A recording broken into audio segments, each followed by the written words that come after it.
The air was thick with harmattan dust. On the morning Adora gave birth to her fifth child, the rustling of dry palm fronds whispered outside the window of the mud brick room. Wild chickens clucked noisily in the yard. Inside, a midwife, Mama Ifoma, old and sharp-tongued, knelt beside Adora, sweat glistening on her brow. "Push, Adora, push! The baby is almost here." Adora's screams echoed through the compound. The pain tore through her like lightning, but her mind was somewhere else, on her husband, Obinna, who had grown more silent with each pregnancy, his mouth thinner, his words fewer. The baby emerged, wailing. "A girl." "Aha," the midwife said, holding the slippery child up. "She is strong. This one came with fire." Adora's head sank into the stained pillow. She didn't ask the question. She knew from the silence outside the door. Obinna, who had been waiting under the mango tree in the courtyard, didn't come inside. He picked up his walking stick, adjusted his faded cap, and walked out of the compound without a word. He never returned. At first, the neighbors whispered. Then they stopped whispering and started speaking loudly. "Obinna Nweze has finally left that woman. 5 girls. Ah, what is she still doing there? Let her go back to her father's house. She is cursed." Some shook their heads in pity. Others snickered. Adora heard them all. She heard the words through the walls, through the laughter of children in the streets, through the silence of her own house, but she did not bend. She named her baby Nkemdilim. "What is mine stays with me." She held her 5 daughters close that night and made a silent vow that no man, not even their father, would define their worth. They survived on the small tailoring business Adora had learned in her youth. She mended school uniforms, rehemmed wrappers, and stitched wedding blouses for women with more luck than her. At night, she read to her daughters from an old book of Bible stories using a kerosene lamp that hissed and flickered against the cracked walls. The girls grew like yam vines in rainy season, slow, steady, and unbreakable. Chinasa, the firstborn, took up her mother's business and helped run the sewing shop after school. She was quiet, dependable, and had her mother's fire buried deep. Olwebube, the second, loved numbers. She saved every kobo they earned, planning from the age of 10 to one day open a bank for women. Ifunanya, the third, was defiant and outspoken, known for climbing trees and shouting back at boys who teased them. Amarachi, the fourth, found music in everything. She turned sorrows into songs, singing to her baby sister when their mother was too tired to speak. And then there was Nkemdilin, the last. She barely remembered her father's face, but she felt his absence like a bruise pressed deep into her spirit. She was curious, always asking questions about the body, disease, and healing. Adora once caught her dissecting a dead lizard with a sewing thread and wept, not out of fear, but because she saw destiny there. The girls grew and flourished, despite the odds. They swept their compound clean each morning, fetched water from the distant stream, and walked miles to school, their sandals worn thin, but their heads held high. By the time Nkem turned 18, she had earned a scholarship to study medicine at the University of Nigeria, Nsukka. On the day she left, Adora wrapped a red thread around her wrist for protection and whispered in her ear, "Don't let the world make you bitter. Let it make you wise." Nkem nodded. She had her mother's heart and her own fire. Years passed. The girls scattered. Chinasa opened a tailoring school for single mothers in Onitsha. Olebube became a chartered accountant in Lagos. Ifunanya joined a women's rights NGO in Abuja. Amarachi, now a gospel artist, toured churches across the southeast. And Nkem, she became Dr. Nkem Dilim Obinna, a respected cardiologist in Enugu Teaching Hospital. She rarely thought of her father until the day a nurse knocked on her door during a long shift. Doctor, emergency in Ward C, male, about 65, cardiac arrest. He just collapsed in the market. Nkem wiped sweat from her brow and followed the nurse into the ER. She stopped cold when she saw the man on the bed. Thin, frail, skin sagging like old cloth. But she knew that face. Time had not erased it. Obinna, her father. He was gasping, barely conscious. A worn-out leather wallet fell from his pocket as they moved him. On it, in faded ink, O.E. Obinna Umunze. The nurse glanced at her. Doctor, should we proceed? Nkem was silent. Her hands trembled, not from fear, but from the collision of past and present.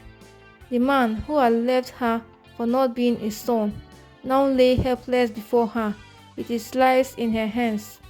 Nkem stood still, her heart thudding against her ribs like a drum of war. Her white coat felt heavy. The fluorescent light in the ER buzzed above her head, loud and indifferent. For a moment, she was no longer Dr. Nkem Obinna, cardiologist of repute. She was Nkem Dilim, the little girl who used to press her ear against the door at night, wondering if her father would ever come back. But she was also a doctor, and doctors didn't walk away from the dying. He stepped forward, snapping her gloves. Insert IV line, she said calmly to the nurse. Get me his blood pressure and oxygen stats. Prepare the defibrillator. We don't have time. The team moved swiftly under her instruction. She bent over Obinna's body, applying pressure to his chest, calling out for medication, directing every motion with precision. Her hands were steady, her voice clear, but inside her chest there was a storm. Hours later, the surgery was over. Obinna survived. He was unconscious, recovering in the small private ward. Nkem stood over him, arms folded, watching his chest rise and fall with the help of machines. His face was lined with regret she had not yet heard him speak. His hands trembled even in sleep. There was a scar along his abdomen, evidence of earlier surgeries. His medical file revealed a life of hardship, diabetes, hypertension, untreated conditions left to fester until they exploded. She reached into her pocket and pulled out his wallet, which nurses had given her. The photo inside was old and worn.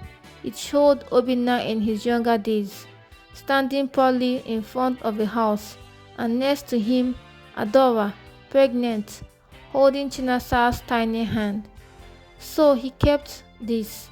A surge of anger rose in her throat. She didn't understand it fully. Was it bitterness, pity, something softer?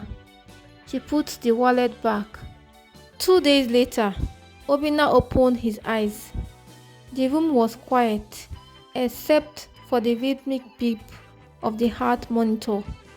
He turned his head slowly. The first thing he saw was a woman sitting beside his bed. She wore a white coat, a stethoscope hanging around her neck. She had a kind but unreadable face. Nne, where am I? You are in Enugu Teaching Hospital, she said simply. Am I dying? No, you nearly did. Your heart stopped, but you've been stabilized. He looked at her closely, confused. Are you my doctor? I am, she replied. His eyes searched hers again, slower this time. Something flickered across his face. Recognition, or a shadow of it. Nkem, he croaked. She said nothing. Nkem the limb, his voice cracked. Is it you? She nodded once. Obinna began to cry, but the tears were not loud.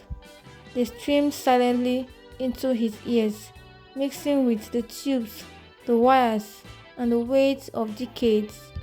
I thought I'd never see any of you again, he whispered. I lived in shame. I deserved it. You left us, Nkem said softly. I know. You left Mama. You left your daughters. You left me. He swallowed. I was foolish. My people, my own brothers, told me that a man without a son is not a man. I believed them. I failed you all. She stood up, hands in the pockets of her coat. Her voice remained calm, but there was still in it. You didn't just fail us, Papa. You abandoned us. Ma walked her fingers to the bone. We went to bed hungry. We wore torn shoes to school. You left her with 5 daughters in a world that mocked her every day. Obinna wept again. His old body shuddered. She continued, her voice now trembling just slightly. But we survived. Ma made sure of it. And now I'm the doctor who saved your life. The same daughter you never wanted. The place fell silent. Then Obinna said, I don't deserve your forgiveness. Nkem didn't answer right away. She looked out the window where rain had started to fall lightly on the hospital grounds. The trees swayed gently, as though bowing to a truth long denied. You don't, she said finally, but that's not why I saved you. 3 days later, Nkem stood outside the house in Umunze again for the first time in years. The compound looked smaller than she remembered. The mango tree still stood in the corner, now bearing fruit. Inside the house, her mother was bent over her sewing machine, humming a hymn. Mama, she said. Adara turned. Her face lit up. Nkem, you didn't say you were coming. I brought someone, Nkem said. Obinna stood behind her, frail and leaning on a walking stick. His head was bowed. He looked like a shadow of the man he once was. Adara stared at him, her expression unreadable. The sound of the sewing machine still echoed in the background. He whispered, Adora, I don't even know how to begin. You don't need to, she interrupted. Come in, sit down. And just like that, something heavy began to break. Not quite forgiveness, not yet, but something that lived in the same house as Grace. The compound was unusually quiet that evening. The sun hung low behind the hills of Umunze, casting long golden shadows over the earth. Obinna sat on a low stool under the mango tree, the very one he had walked away from years ago. His daughters had returned, each of them now grown women, their presence like a tide that could no longer be ignored. Chinasa, regal in simplicity, approached first. She bowed slightly, not out of deference, but tradition. Papa, she said. Obinna struggled to speak. Chinasa, my first fruit. I am now a mother, she said. You have grandchildren. His eyes filled with tears. I've never deserved that title, Papa. Olive stepped forward next. You taught me nothing, she said, voice steady. But I learned from Mama how to build from nothing. I forgive you, but I will never forget. Obinna nodded silently, eyes on the ground. If Naya was blunt, you left. Now you are back because you're sick. If Nkem hadn't saved you, we wouldn't be having this conversation. Mama carried your shame, not you. He opened his mouth, but she raised a hand. Don't explain, just listen. Amachi sang a quiet hymn under her breath as she walked past. She didn't speak to him directly, only touched his shoulder gently before entering the house. Sometimes silence was messy. Then came Nkem, the youngest, the one he remembered only as a crying infant. Now, the woman who saved his life. "You will stay here, Papa," she said. "We will take care of you, not because you are a father to us, but because we are our mother's daughters." The days that followed were quiet but heavy with meaning. Obinna moved slowly, weak from his condition, but stronger in spirit. Adora allowed him a room in the house, her house now. Though they barely spoke beyond necessity, she didn't ask for apologies, nor did she deny them when they came. One evening, as the harmattan wind swept through the compound, he sat with Nkem beneath the mango tree. "I don't know why you did it," he said, voice hoarse. "Why you saved me." She took a moment, then replied, "When I was a child, I used to wonder whether my life mattered, whether being a girl made me less. But Mama never let us believe that. She made us believe we were enough, even when the world said otherwise." Obinna nodded slowly. "I saved you, Papa," she continued, "because I am enough, because I am not your shame, I am your legacy." He broke then, the years folding into tears. "I'm sorry for everything. I was a coward, and I missed everything that mattered." "We missed us," she whispered, "but we didn't miss life." Weeks turned into months. Obinna remained in Umunze, slowly mending, not just his body, but his spirit. He planted cassava with Chinasa. He sat in on prayer meetings with Mamachi. He asked if Naya questions about her NGO work and listened carefully when Olwebe explained the economy. He watched them, these women he once abandoned, and came to understand that he had not just walked away from children, he had walked away from greatness. Adara remained the quiet center of it all. She never claimed triumph, never spoke of revenge. She simply lived, dignified, strong, steady as a mountain. One evening at dinner, Obinna stood slowly and addressed the table. "My daughters," he said, voice shaking, "thank you for letting me sit among you." The silence that followed was not cold, it was sacred. "We didn't let you," Nkem replied softly. "We healed around you." Years later, when Obinna finally passed, the family buried him under the mango tree. It was Nkem who placed the headstone, a simple stone engraved with words, "Here lies Obinna Eze, father of 5 daughters." And at the end, he knew what that meant. The women stood side by side that day, Adara and her 5 daughters, dressed in white, hands joined. There were no wails, no drama, only peace. Because grief is quieter when reconciliation has already come. As they turned to leave the graveside, a young girl, Nkem's daughter, ran ahead, laughing, barefoot on the red earth. She stopped under the mango tree and looked back, waiting for them. A daughter, unapologetically. And in that moment, everything had come full circle.